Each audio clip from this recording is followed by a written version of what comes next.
If the hills, rocks, and streams of the beautiful Federal Valley could talk, what stories they might have to tell. Obviously, however, they cannot, so we must rely on the records that have been kept through diaries, letters, logs, and stories that have been told to one another and finally written down. From the history, we can use our imagination to know what our area was like many years ago. Imagine the virgin timber before land was cleared to make room for and to build the homes. Imagine the sounds of birds and various types of game that roamed the area before the hunters started in. Imagine the streams before there were any old washing machines to throw into them or drainage dishes to run into them. Imagine the trails by Indians, animals, and early settlers before the paved roads and squealing tires came to conquer all. The Amesville area still is a beautiful area in which to live. Many have prospered from this land. Many have not. It has seen the Indian come and go, leaving evidence of his presence by the many arrowheads and pieces of flint that the farmer finds when he plows every spring. It has seen the early settler come up from Marietta and settle to farm.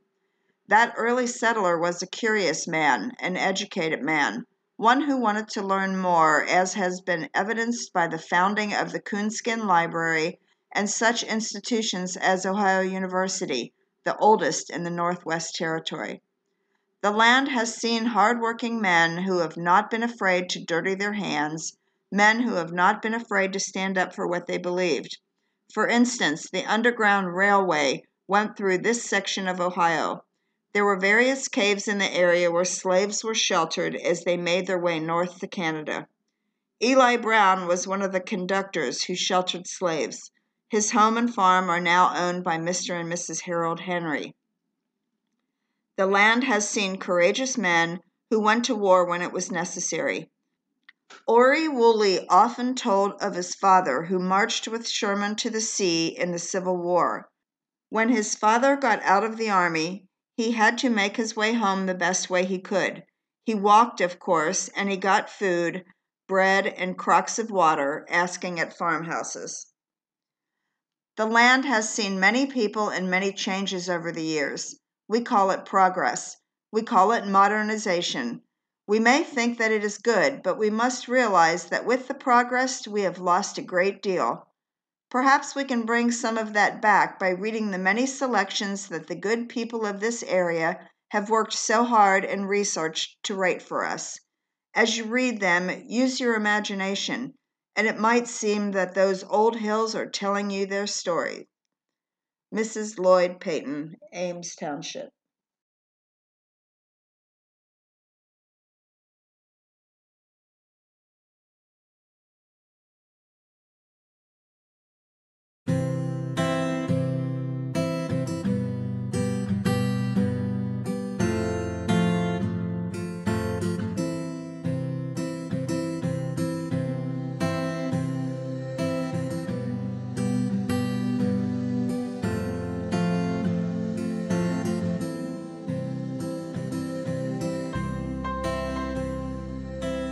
Ames Township. This was one of the 4 original townships into which the county was divided on its organization in 1805. The county included then more than twice its present area, and Ames comprised the territory which now forms the townships of Marion and Homer in Morgan County, Ward, Greene, and Starr in Hocking County, and Trimble, York, Dover, Berne, and Ames in Athens County. The settlement of Ames was begun about a year after that of Athens, and the first settlers were Judge Ephraim Cutler and George Ewing with their families. In the summer of 1797, Ephraim Cutler, one of the original associates of the Ohio Company, finding that a considerable portion of his land lay on the waters of Fedor Creek in the 6th township of the 13th range, and being desirous to visit them and fix their location, explored a way to cut a horse path through the wilderness from Waterford on the Muskingum to what is now Ames Township. He was accompanied and assisted by Mr. George Ewing, who with his little family had come from Western Virginia to the Ohio Company's purchase in 1794, and have lived until the close of the Indian War in one of the blockhouses of the Waterford settlement. In the autumn of 1797, they made a second visit to the area and a more thorough exploration of Mr. Cutler's lands.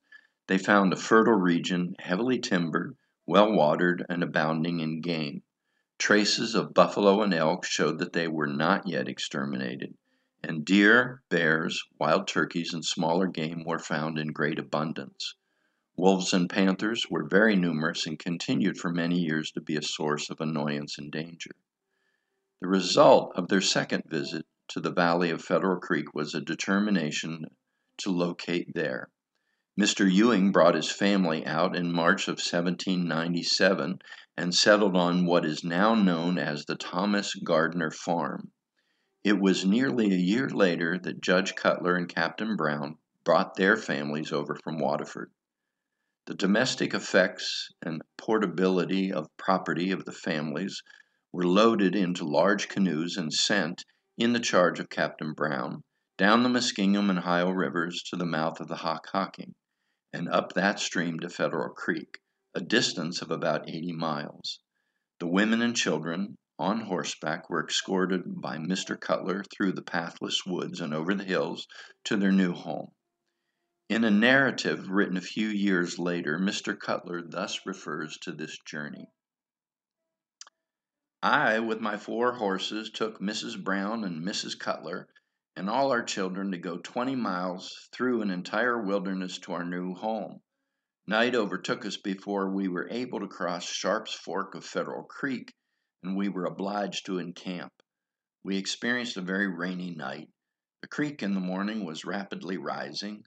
I hurried, got Mrs. Brown and Mrs. Cutler and the children with the baggage and the horses over the creek, all except A.G. Brown, Judge Brown of Athens, then a child of 3 or 4, whom I took into my arms, and as I stepped on a drift of floodwood was reached across the creek, it broke away from the bank.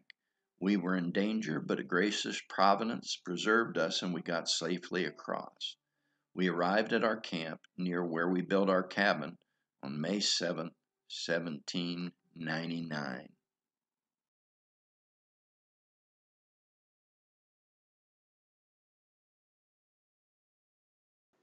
The Coonskin Library. The Coonskin Library, the most historic of Amesville institutions, opened its doors on February 2, 1804. Its official name was the Western Library Association. Most people referred to it as the Coonskin Library, since raccoon furs provided the money necessary to begin the library. The library's holdings grew and included several hundred books by 1830. The Ohio Historical Society now holds most of the original volumes. In the early settlement, the youth enjoyed no formal means of acquiring knowledge. Mr. Cutler took the United States Gazette, at that time the only newspaper taken in the settlement, and that, except by fortunate accident, did not arrive much oftener than once in 3 months. Steps were taken at an early day to form a circulating library. In 1803, the inhabitants of Ames assembled in public meeting to consider the subject of roads, which, having been disposed of, the intellectual wants of the settlement became a topic of discussion. They were entirely isolated and remote from established schools and libraries, and felt keenly the necessity of providing some means for their own and their children's mental improvement. The establishment of a library was suggested, and all agreed that this was the readiest way to meet the case, provided funds could be raised and the books obtained. Financing was the most immediate problem, as cash was in short supply on the Ohio frontier. However, True and Ewing had a solution. They suggested that their limited funds could be supplemented with cash from the sale of pelts in the East, pelts attained from hunting and trapping area wildlife. That fall and winter, area residents aggressively sought the pelts of raccoon, deer, fox, and bear. Many Ames men must have followed the example of Josiah True, whose diary, documented his hunting success. October 15, 1803, killed 3 raccoon, panther, 1 cat. October 16, kill she-bear.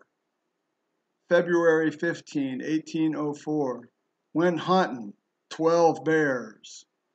March 15, killed 3 raccoon. At a third meeting in the spring of 1804, True and others brought together their accumulated pelts. They also published regulations establishing the Western Library Association at this time. For many, the skins fulfilled their financial obligation as charter members. In the spring of 1804, Samuel B. Brown was ready to make a trip to Boston to move his family to Ames Township. This would be quite a trip by today's standards. Riding horses over land, floating down rivers, swimming creeks, he must always have been protecting his load from robbers or possible Indian attack. The library group gave him their furs, mostly raccoon, to sell on his trip, setting up an account for books which Brown and Ephraim Cutler, who accompanied him, were able to buy in Boston. Reverend Manasseh Cutler and Reverend Thaddeus M. Harris helped in the selection of the books. There were 51 books in their first purchase, costing $73.50, and some of them were Robertson's North America, Harris's Encyclopedia, Morse's Geography, Adams' Truth of Religion, and Goldsmith's works. Those early books dealt mostly with religion, travel, biography, or history. In December of 1804, at the home of Sylvanus Ames, these books were turned over to the Literary Association. At a meeting in 1804, Ephraim Cutler was elected librarian and kept the books in his home. Thomas Ewing, Ohio University's first graduate, said, "There never was a library better read." The Coonskin Library books in display at the Ohio State Museum were willed to the Ohio State Archaeological and Historical Society by Sarah J. Cutler of Marietta. Other books from the library are on display in the archives of Ohio University Library.